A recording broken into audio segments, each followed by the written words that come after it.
idea of giving the cameras to to people who've been evacuated,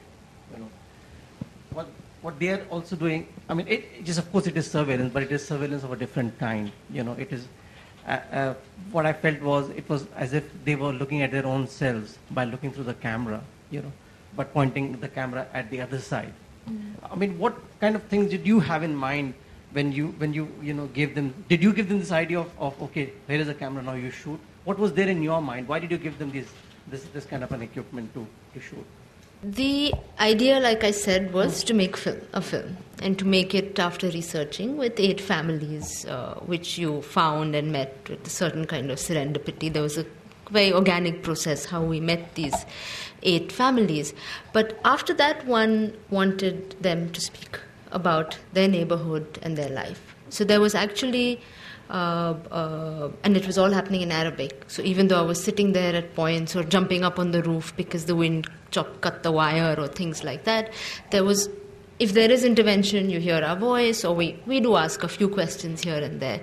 But in the case of especially the Hanoun family, where it's the kids, it became very ludic, and at the same time, they wanted to control zoom, I want it.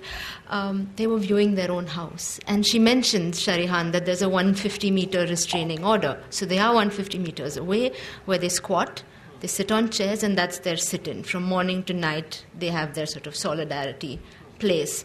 And then in the end, she says, this house. So that their house had become a nucleus for Sheikh Jarrah, that community which was being evacuated. So then the camera is on the neighbor's roof. And obviously they want to see their own house because they, have that 150-meter restraining order. It's been 60 days since they've been evacuated. And it's, like she says, it's one couple with 3 kids living there, but there were 18 people in a joint family of 3, Uncle Majid, the house is divided into 3.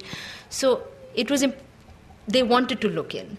And, in the mom saying, go into the window, and they're 220x zoom, and then the teenage daughter says, we can't, there's a limit to this seeing device, But it was basically the impossibility of kind of people like us or even the families that were there walking around with a camera on the street, right? So that's, anyway, like you're stopped. There are checkpoints all over the city. I mean, of course, like I was just stopped on this road corner buying cigarettes.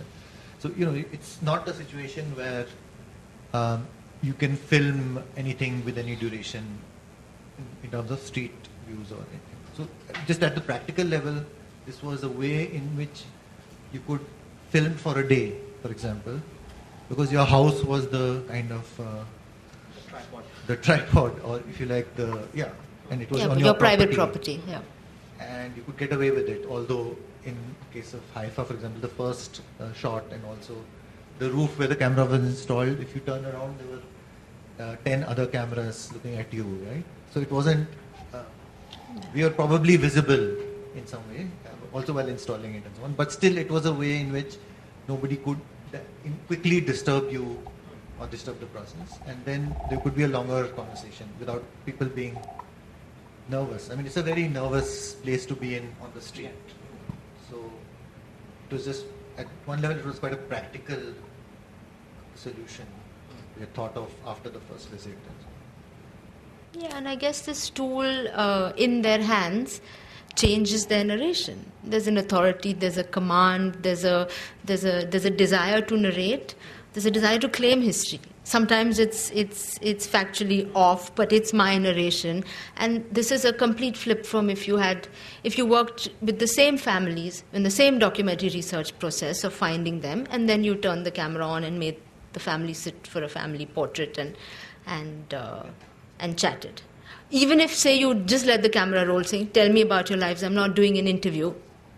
So here they are commanding their language, taking claim of their history in a certain way. And that makes it active, it changes it. I mean, I don't think you, for a minute, don't get the feeling that the situation is completely fucked and bleak, but at the same time, it's not a victim narrative.